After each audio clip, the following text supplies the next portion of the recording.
A continuación, dialogaremos sobre ventilación mecánica en gestantes. Cuando nosotros hablamos de ventilación en pacientes embarazadas, debemos hacer énfasis en la falla respiratoria. La falla respiratoria durante el embarazo es un fenómeno multifactorial y la paciente gestante tiene varias particularidades que hacen que la evolución de un SDRA pueda ser más tórpida. Por ejemplo, el feto necesita una PaO2 superior a 70 milímetros de mercurio para poder tener una adecuada oxigenación, por lo cual situaciones como la neumonía, el edema pulmonar, el asma, la aspiración, la embolia pulmonar, el síndrome de líquido amniótico y el neumotórax a tensión pueden ser dramáticas. Además, por definición, las embarazadas son una vía aérea difícil. Recordemos que la ventilación mecánica puede ser invasiva o no invasiva. Las pacientes gestantes que requieren ventilación mecánica son una minoría, menos del 2%. Se estima que solo el 0.1% de las gestantes desarrollan un SDRA. Y en los países en desarrollo, las principales causas de ventilación mecánica en gestantes previo a la pandemia por SARS-CoV-2 fueron enfermedades hipertensivas, hemorragias, sepsis y tromboembolia pulmonar. Evidentemente, la pandemia por SARS-CoV-2 generó una modificación en el comportamiento epidemiológico de la ventilación mecánica en la población general, tanto gestantes como no gestantes. La ventilación mecánica en el embarazo tiene un inconveniente, y es que la mayoría de los estudios que han profundizado en la ventilación mecánica tienen como criterio de exclusión la gestación, y la mayor parte de las recomendaciones sobre ventilación mecánica en embarazadas son extrapoladas de población general, provienen de reportes de caso o de series de casos o de modelos animales o estudios descriptivos. En este sentido, vale la pena mencionar un estudio realizado por Jenkins. Fue un estudio descriptivo que estudió las características y los desenlaces de las pacientes obstétricas sometidas a ventilación mecánica. Se realizó entre 1990 a 1998 con 51 gestantes. De estas, 43, que representan el 86%, fueron ventiladas durante el parto o el trabajo de parto. Y los diagnósticos de ingreso más comunes fueron preeclampsia, eclampsia en un 44%, trabajo de parto, parto prematuro en un 14% y neumonía en un 12%. El parto ocurrió en 37 gestantes. Durante su admisión, 24 fueron llevadas a cesárea, representando aproximadamente el 65%, 11 comenzaron el trabajo de parto mientras recibían ventilación mecánica, 6 dieron a luz por vía vaginal y la tasa de mortalidad materna fue del 14%, mientras que la tasa de mortalidad perinatal fue de 11%.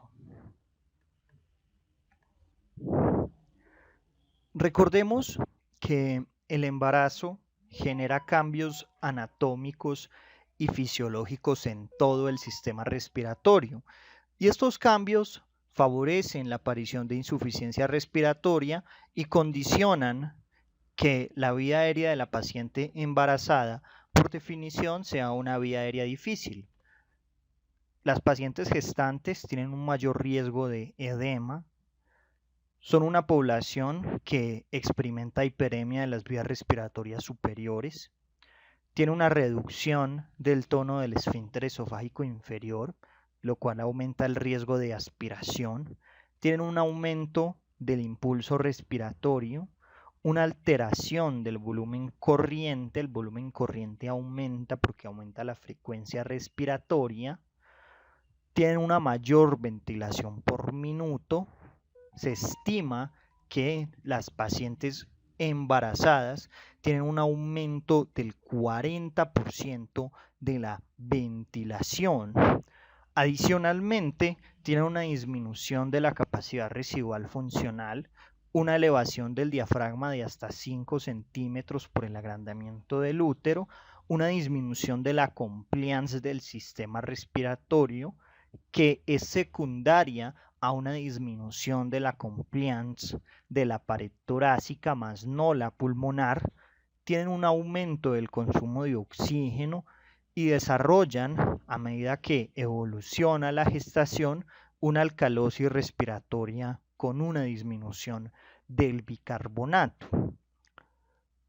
La entrega de oxígeno y la hipoxemia fetal se debe a alteraciones en el flujo sanguíneo uterino, en el contenido arterial de oxígeno de la materna, en la concentración de la hemoglobina materna, alteraciones de la curva de disociación de la hemoglobina y alteraciones en la capacidad de entregar oxígeno por parte de la madre al feto. Recuerden que cuando nosotros hablamos de los contenidos arteriales de oxígeno, estos se definen por el porcentaje de oxígeno que está unido a la hemoglobina y el porcentaje de oxígeno que está libre. Matemáticamente lo podemos calcular multiplicando 1.36 por la hemoglobina por la saturación arterial de oxígeno, sumado 0.0031 multiplicado por la presión arterial de oxígeno, para poder hallar el contenido arterial de oxígeno. Si quisiéramos hallar el contenido venoso de oxígeno, reemplazaríamos simplemente saturación arterial por saturación venosa y presión arterial de oxígeno por presión venosa de oxígeno.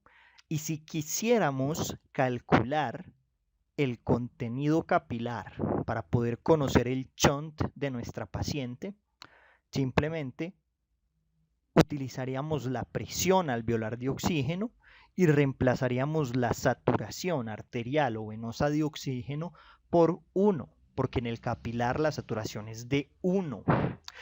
Y la hipoxia materna es un fenómeno que causa vasoconstricción fetoplacentaria.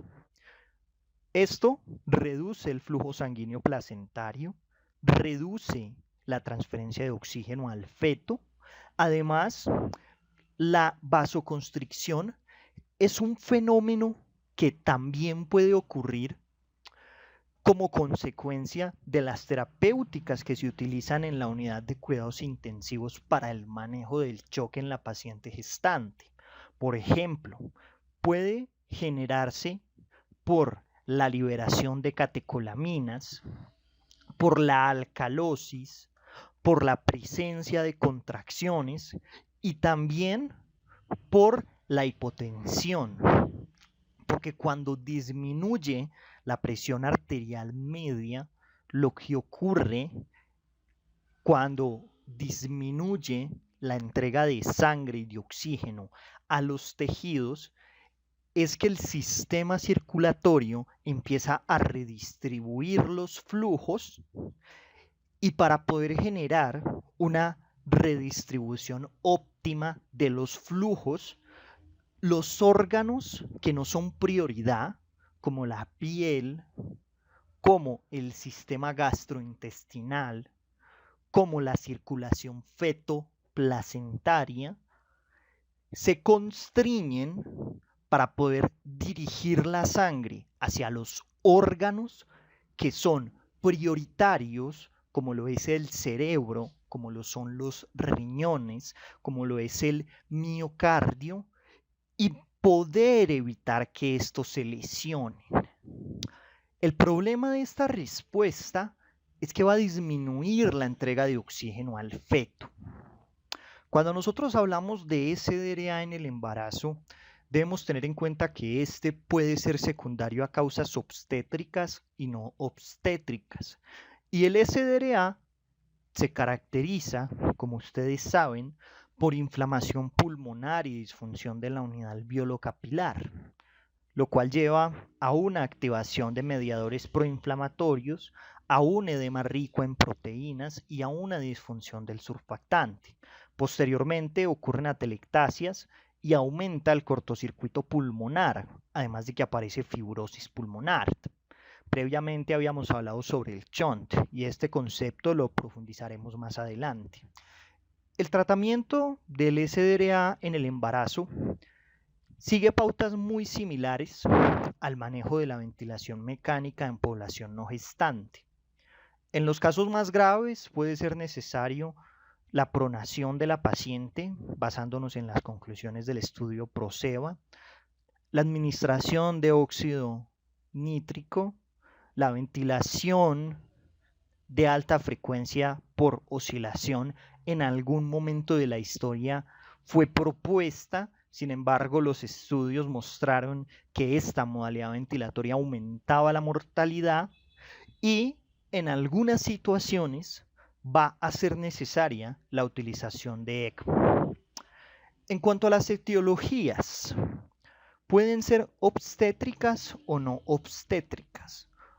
No obstétricas como la neumonía, que es la tercera causa de muerte materna obstétrica indirecta, y los patógenos más frecuentes son Streptococcus pneumoniae, Haemophilus influenza o patógenos atípicos como Mycoplasma pneumoniae, Legionella pneumoniae, Chlamydia pneumoniae, varicela o influencia A.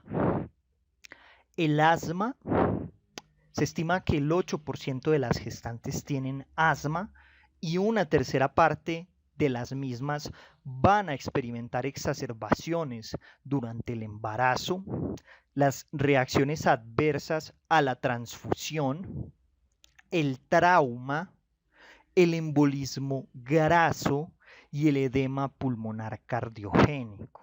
Debemos mencionar también el neumotórax. El neumotórax es una situación que genera un choque obstructivo en las pacientes gestantes. Puede deberse a violencia o accidentes y el tratamiento consiste en el uso de un tubo a tórax. También es importante que hagamos una mención sobre otras causas como lo son las noxas obstétricas, empezando con la aspiración. Es bien sabido que las gestantes tienen un mayor riesgo de aspiración porque tienen un aumento de la presión abdominal. Además, debido a que ocurre una relajación del esfínter esofágico inferior y hay un retraso en el vaciamiento gástrico. La aspiración puede llevar a un broncoespasmo agudo, puede llevar a obstrucción de las vías respiratorias o puede llevar a neumonitis química, conocido como síndrome de Mendelssohn. A diferencia de la neumonía, la neumonitis química tiene un inicio rápido, caracterizado por tos productiva. Ocurre pocos minutos luego de la aspiración y puede llevar a telectasias, hemorragias y edema pulmonar. Y en cuestión de horas, el espacio alveolar se llena de leucocitos y de fibrina. Todo esto conduce a la formación de membranas hialinas y la neumonitis química puede adoptar varios caminos. Puede recuperarse rápido, puede llevar a una superinfección bacteriana o puede causar una neumonía por aspiración. La neumonía por aspiración es causada principalmente por microorganismos anaeróbicos. Otras causas importantes son el embolismo del líquido amniótico, la preeclampsia y la eclampsia, el aborto séptico, la hemorragia y el edema pulmonar inducido por tocolíticos, especialmente terbutalina. Es importante hacer una distinción en cuanto a los embolismos. El embarazo aumenta el riesgo de tromboembolia pulmonar porque altera todos los componentes de la tríada de Virchow y aumenta el riesgo de TEP hasta 6 veces. El TEP es la principal causa de RCP en pacientes embarazadas y el mayor riesgo ocurre durante el momento del posparto. Otro embolismo importante es el embolismo de aire que ocurre cuando la presión de la aurícula derecha o la PVC es menor a la presión que hay dentro del vaso. Es más común en el contexto de las cesáreas y puede llegar a requerir oxígeno hiperbárico. Y la embolia por líquido amniótico es una condición rara, pero tiene una mortalidad que ronda entre el 11 al 86%. Aquí tenemos una curva volumen-presión transpulmonar, la cual es muy importante.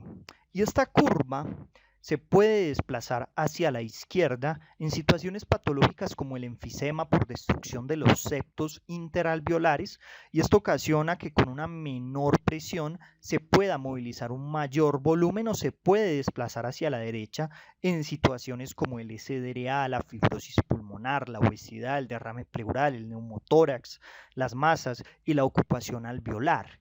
Y el embarazo, que es el tema que nos atañe el día de hoy. En estas situaciones donde esta curva se desplaza hacia la derecha, se requiere una mayor presión transpulmonar para poder desplazar un volumen más pequeño. Y en cuanto a los modos ventilatorios, debemos hablar de la taxonomía de los modos ventilatorios. Recordemos entonces que la ventilación mecánica es un pilar terapéutico, pero no es el manejo de la falla respiratoria. El manejo de la falla respiratoria es la corrección de la anoxa. Y a lo largo de la historia se han descrito muchos modos ventilatorios, como vemos en pantalla.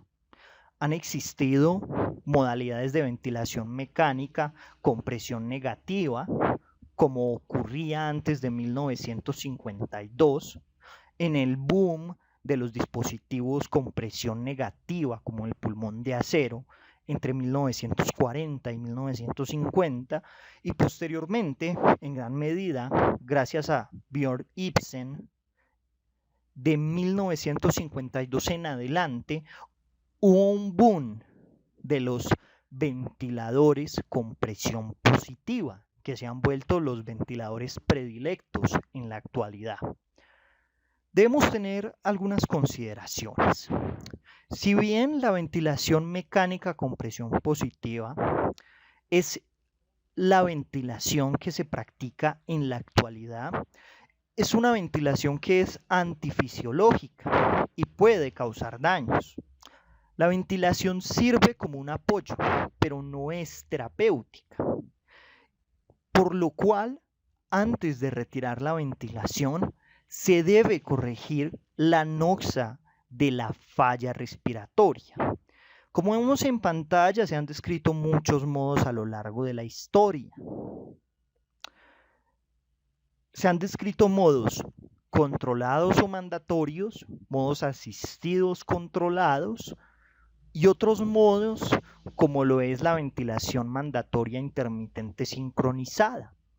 También existen modos ventilatorios soportados por presión o modos ventilatorios que utilizan CPAP. En la ventilación mecánica controlada, el ventilador asume todo el control, mientras que en la ventilación asistido controlada, el ventilador asiste al paciente y si éste no puede desencadenar una respiración, la respiración la da el ventilador. En este caso particular, la activación puede ser por cambios en el flujo o la presión y nosotros la vamos a configurar en uno de estos dos modos, al igual que vamos a configurar la sensibilidad. La ventilación controlada y asistocontrolada, al igual que el SIMB, pueden configurarse por volumen o por presión.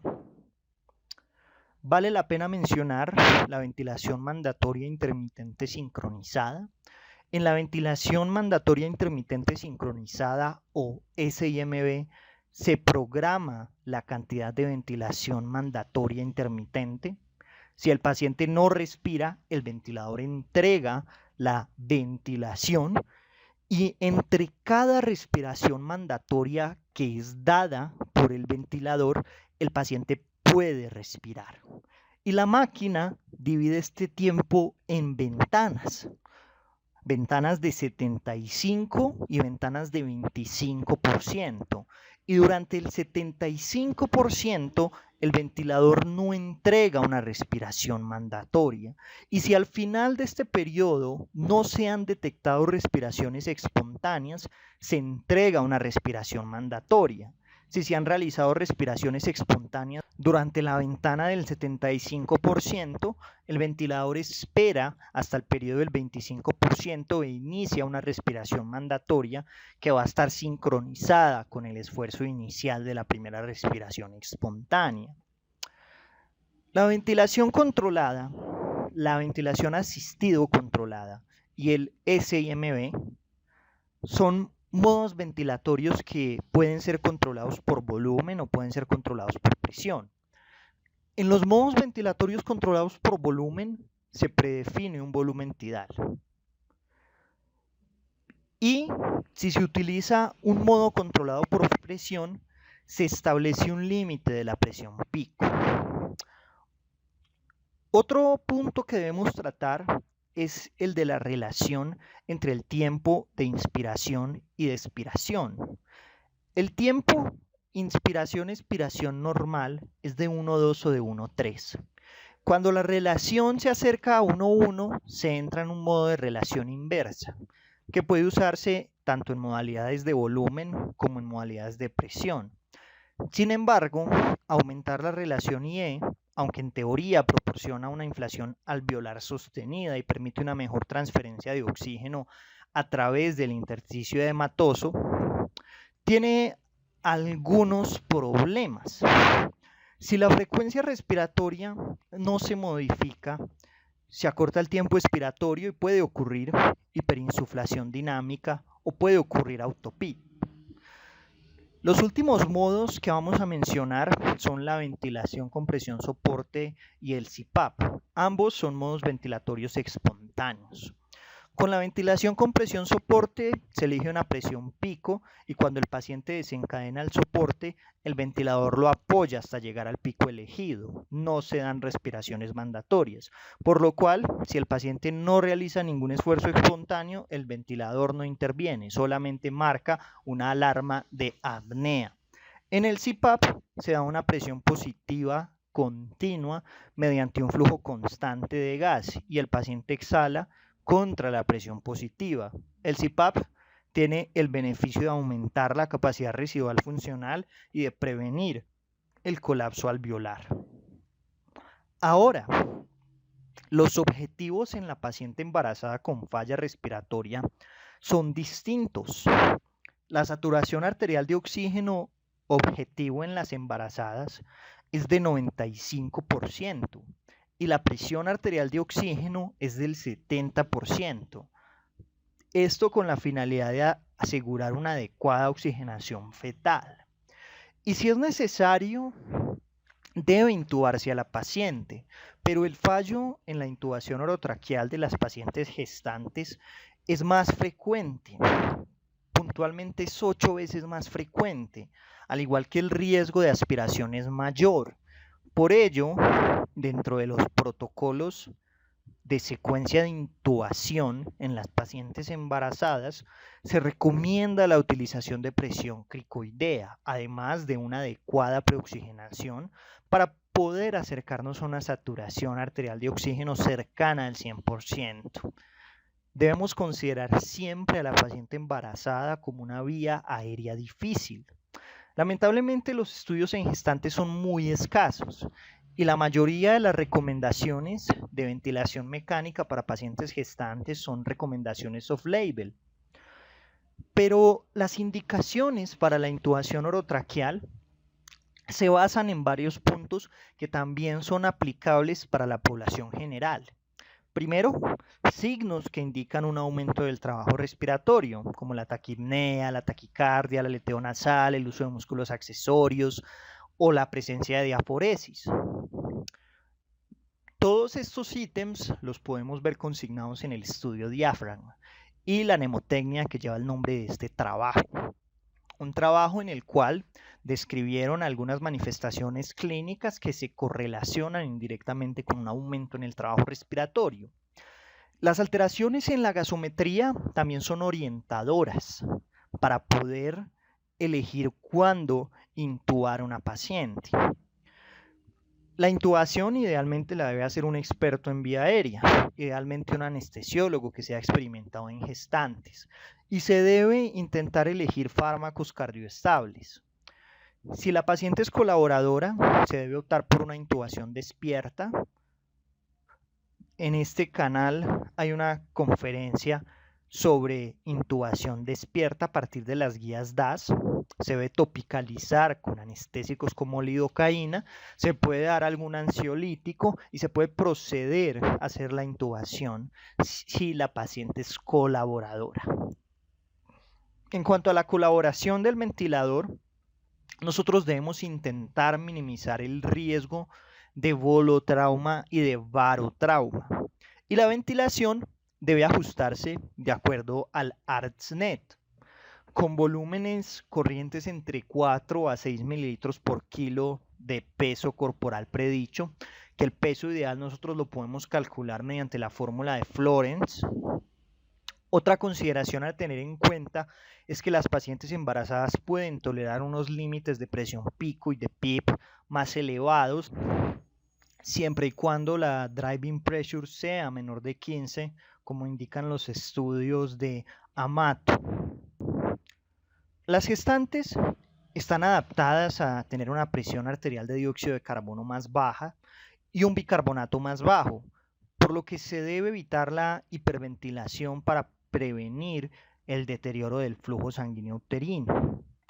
La mayoría de los autores recomiendan que la presión arterial de dióxido de carbono no sea inferior a 30 milímetros de mercurio. Algunos autores hablan de 30 a 35 milímetros de mercurio. Sin embargo, en algunos textos más antiguos se habla de hipercapnia permisiva con presiones arteriales de dióxido de carbono de hasta 60 milímetros de mercurio, que al parecer no tienen efectos adversos sobre el feto. Sin embargo, fisiopatológicamente hablando, lo ideal es tener unas presiones arteriales de dióxido de carbono en torno a 30 a 35 milímetros de mercurio. Además, es esencial mantener el pH en torno a 7,35. La hipercapnia permisiva se fundamenta en que en la ventilación con presión el volumen tidal varía y es determinado por la presión pico elegida y la complacencia del pulmón. En los casos graves de SDRA, el volumen tidal es menor que lo normal y esto lleva a un aumento del espacio muerto y lleva a una hipercapnia. Cuando la hipercapnia se introduce gradualmente, los aumentos en el dióxido de carbono en teoría no son perjudiciales, a menos que haya situaciones patológicas puntuales como una presión intracraneal elevada o una acidosis metabólica grave. Y estos cambios graduales se pueden compensar mediante mecanismos renales, aunque el pH disminuye como resultado de la acidosis respiratoria. La base exceso y el bicarbonato aumentan y se alcanza un estado estable. Eso es lo que afirman los defensores de la hipercapnia permisiva. Además de que afirman que la hipercapnia en este escenario podría generar un menor riesgo de Vili. Sin embargo, la mayoría de las directrices recomiendan asegurar unas presiones arteriales de dióxido de carbono en torno a 30 a 35 milímetros de mercurio. Otra cosa que es clara y aplica en todos los pacientes sometidos a ventilación mecánica es que se debe extubar de manera temprana.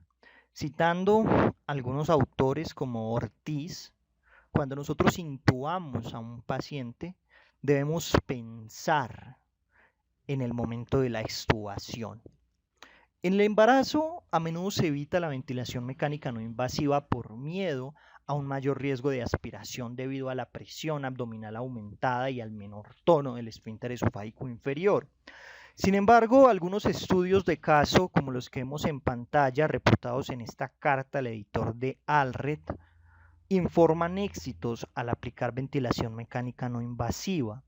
Sin embargo, los investigadores enfatizan que si se utiliza la ventilación mecánica no invasiva, El equipo debe estar familiarizado con este tipo de ventilación y los pacientes deben estar alertas, deben ser capaces de sentarse y deben ser cooperativos. Si esto no está presente, no se debe intentar la ventilación mecánica no invasiva.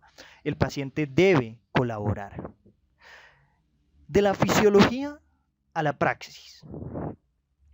Per se, el embarazo, como vimos, desplaza el bucle volumen-presión a la derecha, lo que significa que se requiere una mayor presión para desplazar menos volumen. En el SDRA, hasta un 70% de los campos pulmonares están colapsados. Nosotros, en el SDRA, vamos a ver que hay áreas perfundidas, pero que no están ventiladas. O sea, vamos a encontrar zonas de cortocircuito o de shunt. Y en la peor situación, solo 30% del tejido pulmonar participa en el intercambio gaseoso, que esta sería la área funcional, que la área funcional en teoría tiene una distensibilidad normal, pero tiene unas dimensiones similares al pulmón de un bebé. Y de ahí aparece un concepto propuesto por Gattinoni, que es el baby lung. Como ustedes pueden ver, tenemos tres zonas. Una zona funcional, donde hay adecuado intercambio gaseoso, una zona de colapso parcial y una zona de colapso permanente. La zona intermedia muestra un colapso parcial, que puede abrirse con presión positiva y puede estar disponible para el intercambio gaseoso. Y la zona dependiente es una zona que está permanentemente colapsada y no es funcional. La zona funcional es la única que hace un intercambio gaseoso adecuado. La ventilación con presión positiva tiene como objetivo reclutar unidades funcionales del pulmón desde la zona intermedia, además de prevenir el barotrauma debido a una presión pico excesiva y el bolotrauma como resultado de la sobreinsuflación alveolar. En este contexto particular del baby lung surgen iniciativas como la pronación, que la pronación tiene como finalidad reclutar otras zonas. Y esto nos lleva a nosotros a hablar del modelo teórico de Mead. Como podemos apreciar en la capacidad residual funcional, tenemos unos alvéolos que están sometidos a bajo estrés y pueden hacer un intercambio gaseoso adecuado. Tenemos otros que están sometidos a un estrés intermedio y otras unidades que van a estar totalmente colapsadas. Cuando nos empezamos a acercar a la capacidad pulmonar total, podemos apreciar cómo las unidades alveolares pasan a tolerar o aguantar o a estar sometidas a un mayor estrés y strain. Y esto puede llevar a lesiones. También es importante entonces que nosotros hablemos de la teoría de los puntos de inflexión. Y antes de hablar de ello, recordemos que las estrategias que utilizamos en el SDRA, como los relajantes neuromusculares, la pronación y la ventilación mecánica con presión positiva, tienen como finalidad aumentar el volumen pulmonar disponible para el intercambio gaseoso y disminuir el shunt, mejorando la oxigenación. También es importante que nosotros durante la ventilación mecánica de nuestros pacientes evitemos la apertura y el cierre de las unidades alveolares porque esto resulta en cizallamiento y en lesiones pulmonares. El PIP de nuestros pacientes debe individualizarse, ponderando las ganancias en la oxigenación con los efectos perjudiciales de una PIP alta. Una PIP excesiva lleva a un aumento de la presión pico y puede causar sobreinsuflación en la zona funcional y puede llevar incluso a un neumotórax inducido por el ventilador. En el SDRA, al inicio de la inspiración, hay un cambio en la presión de las vías respiratorias, sin un aumento significativo en el volumen pulmonar, como ven donde tengo el cursor. Cuando nosotros llegamos al punto de inflexión inferior, el volumen pulmonar empieza a aumentar repentinamente. Si bien la teoría de los puntos de inflexión ha evolucionado debido a la heterogeneidad de los alvéolos, este punto, en teoría, el punto de inflexión inferior, nos permite a nosotros conocer el nivel mínimo de PIP para prevenir el colapso alveolar. Podríamos hacer una analogía con soplar un globo. Cuando nosotros inflamos un globo, al inicio debemos hacer mayor presión hasta que lleguemos al punto de presión crítica o al punto de presión de apertura. Cuando nosotros llegamos ahí, el globo se empieza a expandir. En teoría, si se permite que el globo se desinfle, debemos volver a aplicar el mismo esfuerzo. Pero si la desinflación es parcial, la reexpansión va a ser más fácil. Este otro punto que vemos acá es el punto de inflexión superior, y el punto de inflexión superior representa la presión en la cual se gana muy poco volumen o una presión en la cual hay sobredistensión. Según esta teoría, identificar los puntos de inflexión, tanto el inferior como el superior, nos permite a nosotros elegir el PIP ideal, que está a 2 centímetros al lado del punto de inflexión inferior, según esta teoría. Y estas son las bases del concepto de reclutamiento pulmonar y también de la técnica del pulmón abierto. Volvemos a retomar entonces el concepto de zona funcional y zona no funcional y el de Baby Long. Esto es importante porque a partir de ello vamos a hablar de las estrategias no ventilatorias en el SDRA. Recordemos que en supino nosotros vamos a tener zonas funcionales a nivel del ápice. Podemos representar el pulmón como un triángulo. El volumen máximo del tejido pulmonar se encuentra en la zona dependiente o en la base, que es una zona no funcional o colapsada. Si el colapso en esta zona se debe a un efecto de la presión de un pulmón edematoso, cuando nosotros pronamos al paciente, como vemos acá, invertimos el triángulo y hacemos que el ápice colapse mientras que la base se vuelve funcional. Cuando nosotros pronamos a un paciente, estamos intentando que el gradiente de presión pleural se vuelva más uniforme. Por ende, estamos intentando mejorar la ventilación y la perfusión. Pronar a los pacientes es un proceso delicado, se debe hacer con cuidado de no extubar al paciente, con cuidado de no quitar las invasiones. Además de que cuando nosotros pronamos un paciente podemos generar edema facial y también edema conjuntival, al igual que escaras. El estudio PROSEBA fue un estudio realizado con 237 pacientes que fueron sometidos a prono y 229 pacientes que fueron sometidos a posición supina. Este estudio, PROSEBA, si bien no se hizo con gestantes, y la recomendación de pronación en las gestantes es una extrapolación de estos datos, el estudio PROSEBA mostró una reducción en la mortalidad a 28 días. Hablamos de una mortalidad de 16 versus una mortalidad de 32.8. Otras estrategias no ventilatorias en el SDRA son el ECMO. El ECMO mejora la eliminación de CO2 y aumenta la oxigenación mediante una membrana extracorpórea. Y en este orden de ideas debemos mencionar un estudio publicado por Webster y colaboradores en el año 2000. Es un estudio muy interesante que es fruto de una experiencia de 10 años que involucró 54 mujeres entre 14 a 44 años.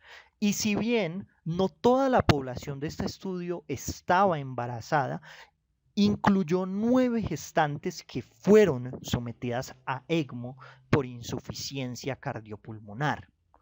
También involucró una paciente en cesárea y 4 pospartos. De manera global, mostró una supervivencia materna de 33%. Y la indicación más común para ECMO en las mujeres embarazadas y en el posparto fue el SDRA. Luego, falla respiratoria secundaria, una etiología infecciosa y, por último, preeclampsia. Esas fueron las principales 3 causas para el ECMO. La mediana de número de días de ECMO fue de 6 y en todos los casos, excluyendo uno, se utilizó ECMO venovenosa. El caso en el cual se utilizó ECMO venoarterial fue una paciente que no se pudo reanimar en el contexto de un posparto que entró en parada cardiorrespiratoria por una embolia pulmonar masiva. En este estudio, 4 mujeres iniciaron ECMO durante el embarazo y la mortalidad fetal fue del 50%. Un caso de ECMO se inició durante una cesárea a las 29 semanas de gestación y resultó tanto en la supervivencia materna como en la supervivencia fetal. Las 4 pacientes que se les inició ECMO después del parto fallecieron. Los autores en este estudio encontraron una tendencia a la supervivencia en quienes se inició el ECMO poco tiempo después de la ventilación mecánica. Cuando se inició la ECMO durante el embarazo o el parto, el 60% de las madres y los fetos sobrevivieron. Otras estrategias no ventilatorias en el SDRA han sido el óxido nítrico inhalado, los aerosoles de surfactante y está en investigación la ventilación parcial con líquido utilizando fluorocarbonos. Los fármacos son un ítem muy importante cuando nosotros hablamos de ventilación en pacientes gestantes. Las directrices internacionales recomiendan mantener niveles ligeros de sedación en la unidad de cuidados intensivos y para ello nosotros podemos utilizar herramientas como la escala RASS. Queremos que la paciente tenga un RASS en torno a 0 a -1. Las pacientes, en otras palabras, deben poder descansar, pero deben despertarse fácilmente. Diariamente debemos evaluar la sedación, el dolor y el delirio, y se recomienda que se comience con analgésicos y que si se van a utilizar sedantes, sea solo cuando sea estrictamente necesario. Si nosotros vamos a relajar a una paciente, sí debemos dar sedantes y sí debemos dar analgésicos. En algunos escenarios se va a utilizar sedación profunda, como en los pacientes con una PIC muy alta, en los pacientes con SDRA, con una PAFI muy baja, en pacientes con estado asmático o en pacientes que por algún motivo requieran una parálisis química. Hablemos primero de los analgésicos.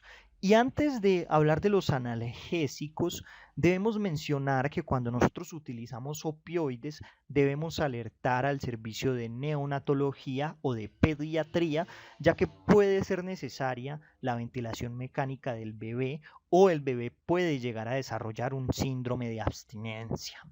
En cuanto a la morfina, al igual que los otros opiáceos, es un agonista de los receptores mu-opioides.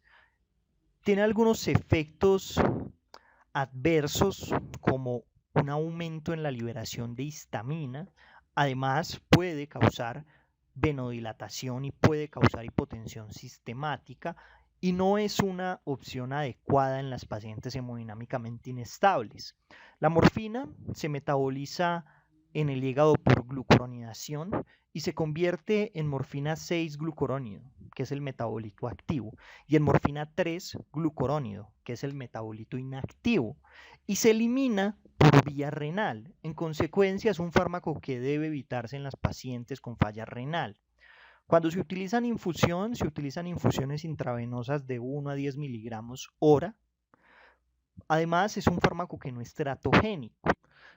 Continuamos con el fentanilo. El fentanilo también es un agonista de los receptores de mu-opioides, pero es 100 veces superior o 100 veces más potente que la morfina.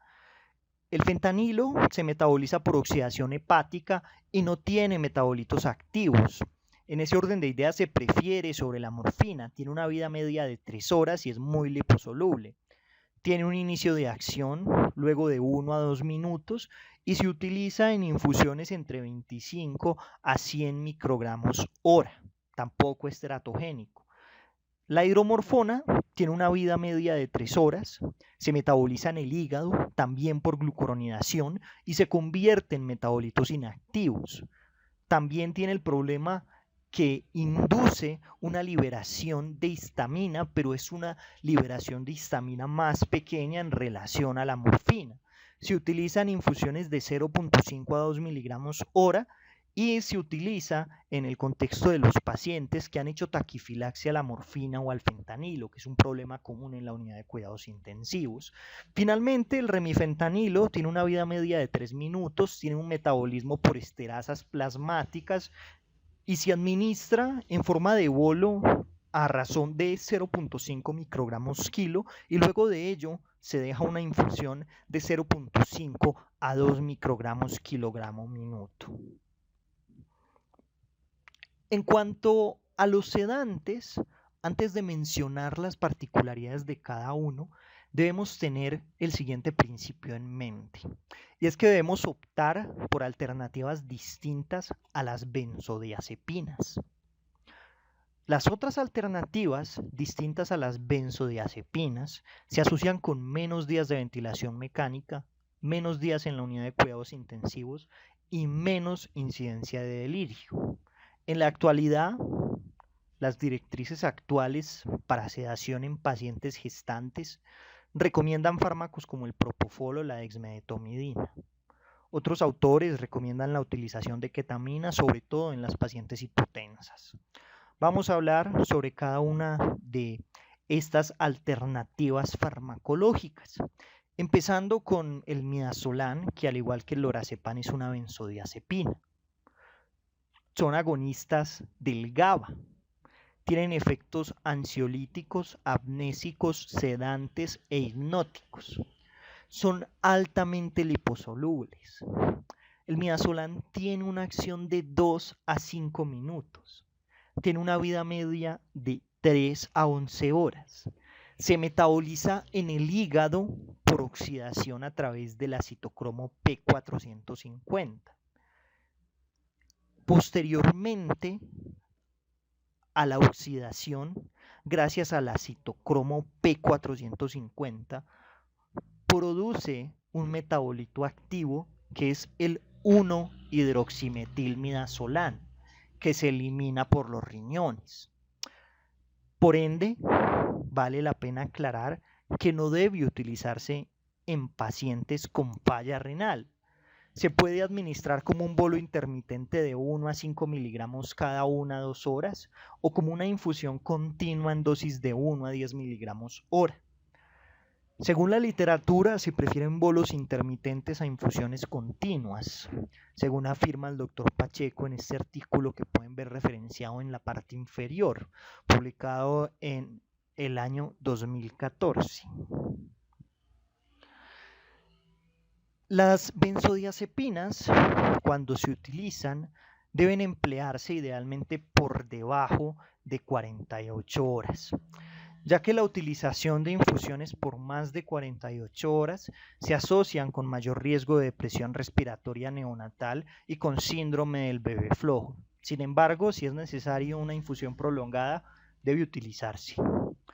El lorazepam es otra benzodiazepina que tiene un inicio de acción de 5 a 20 minutos, tiene una vida media de 8 a 15 horas, se metaboliza en el hígado, pero se metaboliza mediante glucuronidación. Es una mejor opción en los pacientes con patología renal. Se puede administrar como bolos intermitentes a razón de 1 a 4 miligramos o como una infusión continua a razón de 1 a 10 miligramos hora.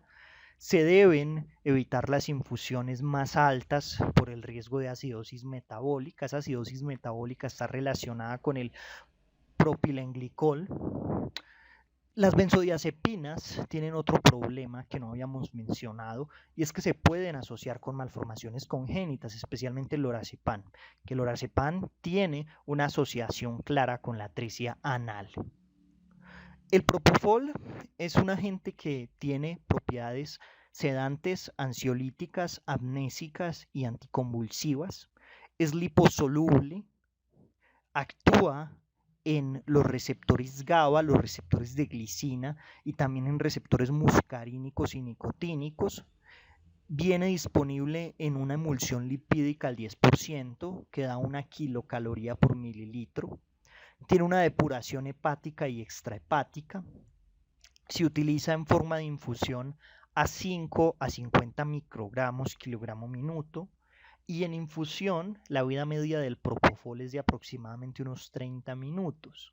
El propofol debe evitarse en pacientes inestables porque produce vasodilatación y disminuye la contractilidad cardíaca. Además se asocia con disfunción mitocondrial, se asocia con bradiarritmia, se asocia con una disminución del gasto cardíaco, con acidosis metabólica, con hígado graso, con pancreatitis, con hiperpotasemia, con lesión renal aguda y con rhabdomiólisis. Y uno de los problemas es que luego de 48 horas se puede asociar con un síndrome de infusión de propofol, que puede llegar a tener una mortalidad de hasta el 33%. Sin embargo, el propofol no causa anomalías congénitas. La dexmedetomidina es un agonista selectivo de los receptores alfa-2, de los receptores alfa-2 adrenérgicos, y proporciona un efecto sedativo y un efecto analgésico junto con un efecto simpático-lítico. Tiene una vida media de 2 a 3 horas, tiene un metabolismo hepático y disminuye la producción de catecolaminas a nivel del sistema nervioso central, por lo cual no debe utilizarse en bradicardias o en inestabilidad hemodinámica. Se utiliza como una infusión continua a razón de 0.2 a 1.5 microgramos kilogramo hora. Puede titularse. Tampoco hay evidencia de que la dexmedetomidina sea teratogénica. En cuanto a los relajantes neuromusculares, tenemos dos relajantes neuromusculares útiles en la gestación, el becuronio y el cisatracurio. Se deben utilizar los relajantes en algunas situaciones como el SDRA con una PAFI menor de 150, en elevaciones refractarias de la presión intracraneal, en la ventilación de pacientes con un estatus asmático o como parte del manejo integral de los pacientes con una hipertensión intraabdominal severa que está condicionando un síndrome compartimental abdominal. Hace parte de algunas de las estrategias mientras se realiza la intervención quirúrgica. Vamos a empezar hablando del becuronio. El becuronio es un bloqueador neuromuscular no despolarizante, al igual que el cisatracurio. El becuronio es un bloqueador aminoesteroidal, tiene metabolismo hepático, tiene metabolismo renal. La dosis inicial es de 0.1 miligramos por kilo y luego de esa dosis inicial se utiliza una infusión de 1 a 2 microgramos kilogramo minuto. El becuronio en pequeñas cantidades atraviesa la placenta, pero no causa resultados neonatales adversos. El cisatracurio es el relajante neuromuscular de elección. Se utiliza un bolo de 0.2 miligramos kilogramo, seguido de una infusión de 2 a 4 microgramos kilogramo minuto. Se elimina a través de reacción de Hoffman, que la reacción de Hoffman o la eliminación de Hoffman es una degradación espontánea no enzimática que ocurre en el nitrógeno cuaternario del lado alifático de la molécula de cisatracurio. Tiene propiedades antiinflamatorias y tiene el potencial en teoría de mejorar la función pulmonar, además de que puede utilizarse de manera segura en el embarazo. En pantalla podemos ver los comentarios relacionados con cada uno de estos fármacos y las dosis propuestas en la literatura. En cuanto a algunas situaciones particulares relacionadas con la ventilación mecánica, vale la pena mencionar la ventilación en la paciente cardíaca. Recordemos que cuando ventilamos una paciente cardíaca debemos hacerlo pensando en el gasto cardíaco, y el gasto cardíaco tiene varios determinantes: la frecuencia cardíaca, la precarga, la poscarga, la contractilidad y también el ritmo cardíaco. Cuando nosotros utilizamos ventilación con presión positiva y PIP, aumentamos la presión positiva intratorácica y esto tiene efectos a nivel del ventrículo derecho y del ventrículo izquierdo.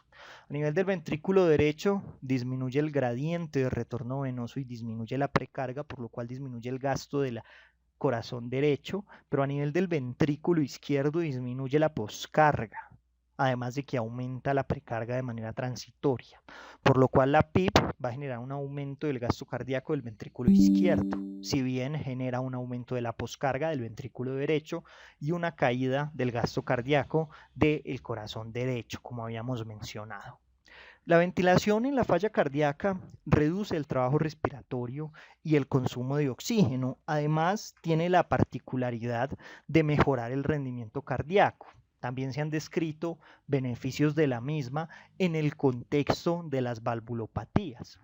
El destete de la ventilación mecánica en esta población debe ser muy gradual, ya que Los cambios hemodinámicos que pueden surgir durante el destete pueden llevar a una descompensación rápida, por lo cual debe ser un weaning calmado, con tiempo. Continuamos hablando de la ventilación en las pacientes con eclampsia. Y cuando nosotros hablamos de la ventilación en las pacientes con eclampsia, debemos tener en cuenta que este tipo de población tiene una mayor predisposición a la lesión pulmonar aguda, la falla ventricular izquierda aguda, los aumentos en la presión intracraneana por edema cerebral y sobrecarga de líquidos. También tienen un mayor riesgo de hemorragia o infarto cerebral. La hiperventilación aguda para el manejo de la lesión cerebral grave ha demostrado ser deleteria porque genera una reducción del flujo sanguíneo global y regional. En la actualidad se recomienda mantener una oxigenación adecuada, mantener la normocapnia, mantener un pH normal, hacer un control efectivo de la presión arterial y utilizar profilaxis específica para las convulsiones mediante sulfato de magnesio como manera complementaria. En cuanto al desacople de la ventilación mecánica, la mayoría de la información relacionada con el weaning en las pacientes gestantes son extrapoladas de estudios en población no gestante, como lo es el estudio WINT. El estudio WINT definió unas categorías. No weaning, cuando no se han realizado intentos. Weaning corto, cuando el primer intento resulta en la finalización del proceso, sea por muerte o por éxito. Weaning difícil, si el weaning es completado tras un día de inicio, pero antes de una semana de la primera prueba de ventilación espontánea. Y weaning prolongado, que puede ser 3A, si continúa tras 7 días desde la primera prueba de ventilación espontánea, pero hay éxito, o 3B, si no hay éxito. El retiro de la ventilación mecánica debe ser temprano, pero se debe retirar de manera temprana el soporte ventilatorio una vez se solucione la causa y una vez existan unas expectativas óptimas y razonables de éxito en el desacople. Habíamos mencionado previamente el WINT Study. El WINT Study evidenció que si se logra un weaning exitoso en el primer día, la mortalidad es de 5.8%. Si ocurre entre el día 2 y el día 6 es del 16.5% y si ocurre luego del día 7 la mortalidad es de el 29.8%. Y existen criterios para el weaning, criterios clínicos y criterios objetivos. Clínicos como tos eficaz, ausencia de secreciones excesivas, resolución del proceso agudo que llevó a la intubación orotraqueal y que el paciente no tenga una infección aguda. Y criterios objetivos como estabilidad clínica, definida como una frecuencia cardíaca de 140 o menos, una tensión arterial sistólica por debajo de 160 o por encima de 90, dosis bajas de aminas, equilibrio ácido-base, normotermia, una saturación arterial de oxígeno mayor de 90% con una FiO2 menor del 40%. Si el paciente tiene POC, una saturación arterial de oxígeno mayor de 85%, una PAFI como mínimo de 150, una PIP igual o menor de 8, una función pulmonar adecuada, una frecuencia respiratoria menor o igual a 35, un volumen tidal de 5 mililitros por kilo, un índice de respiración superficial y rápida menor de 150 o menor de 100, que el paciente no tenga acidosis respiratoria relevante, un Glasgow óptimo o un RAS entre 0 a 1. En pantalla vemos varios predictores de éxito en el weaning. Por ejemplo, índices de oxigenación, una presión arterial de oxígeno mayor de 60 o 70 milímetros de mercurio. Recordemos que estamos hablando de gestantes. Una PAFI adecuada o un gradiente entre la presión alveolar de oxígeno y la presión arterial de oxígeno mayor de 0.35. Que la paciente tenga una adecuada capacidad vital, que tenga una ventilación máxima voluntaria óptima, que tenga una presión de oclusión de la vía aérea adecuada, que la paciente tenga un adecuado trabajo respiratorio, que lo podemos identificar a través de electromiografía diafragmática, ecografía diafragmática o medidas indirectas. Para el weaning se pueden hacer pruebas de tubo en T o se pueden emplear modos de presión soporte con una PIB menor de 8 centímetros de agua. Estas pruebas se realizan durante periodos de 30 a 120 minutos, aunque luego de 15 minutos posiblemente sepamos si va a ser factible el weaning o no. El enfoque tradicional consiste en la retirada gradual del soporte ventilatorio, aumentando cada vez más y más y más la contribución espontánea del paciente. En el enfoque tradicional se cambia de ventilación asistida controlada a ventilación mandatoria intermitente sincronizada o SIMB con presión soporte. Se va reduciendo la frecuencia respiratoria mandatoria del SIMB, se cambia a ventilación con presión soporte, luego se va reduciendo el nivel de presión soporte, luego se realiza una prueba de respiración espontánea con una pieza en T y luego se procede a la extubación. Sin embargo, este retiro escalonado puede prolongar la ventilación mecánica y se ha propuesto pasar directamente a un tubo en T con una prueba espontánea hasta 2 horas, obteniendo resultados muy similares al escalonamiento gradual en cuanto al porcentaje de éxito del weaning. A todo paciente que se vaya a extubar y que esté en proceso de weaning, obviamente hay que monitorizarlo estrechamente, hay que monitorizar la frecuencia respiratoria, el volumen tidal, la saturación periférica de oxígeno, la frecuencia cardíaca, la presión arterial y también se deben evaluar signos de ansiedad. Es muy útil evaluar el índice de respiración rápida y superficial, que es la frecuencia respiratoria dividida sobre el volumen tidal. Se ha descrito en la literatura que un índice de respiración rápida y superficial mayor de 100 es predictor de un fracaso en el weaning.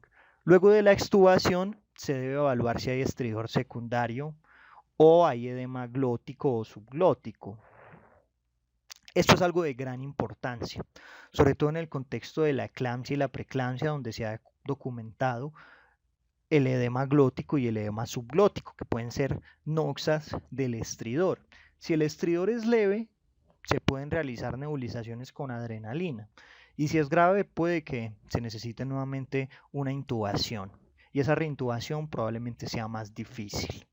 En pantalla vemos otros predictores de éxito, como puede ser una presión inspiratoria máxima entre menos 30 a menos 20, una presión de oclusión de la vía aérea en 0.1 segundos o un P01 entre menos 4 a menos 7, un volumen minuto menor de 10 litros, una capacidad vital pulmonar mayor a 15 a 20 mililitros por kilo, un trabajo respiratorio del paciente de 0.3 a 0.7 y del ventilador menor a 1, entre otros. Los predictores de fracaso pueden ser clínicos u objetivos.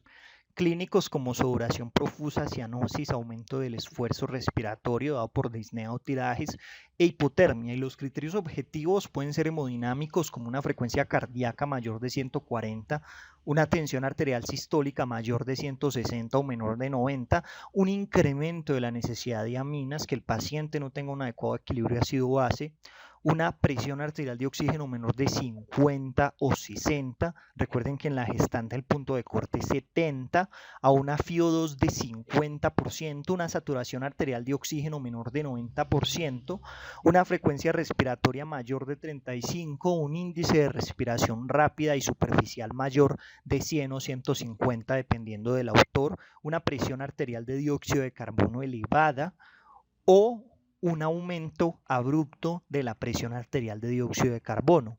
La función mental alterada, sea por agitación, ansiedad o disminución del estado de conciencia, también es un predictor de fracaso. ¿Y cuál es el momento idóneo para el parto? El parto básicamente debe realizarse si el feto muestra signos de hipoxemia como bradicardia, falta de la variabilidad de la frecuencia cardíaca o desaceleraciones tardías con contracciones. Toda paciente con SDRA se debe madurar y luego de la maduración, si ha alcanzado la semana 34, algunos autores recomiendan el parto, pero esto lo define el ginecólogo. En teoría también está indicado el parto en síndrome HELP, en síndrome de líquido amniótico, en eclampsia, en preeclampsia con signos de severidad o en pacientes que tengan una sepsis obstétrica. Muchas gracias.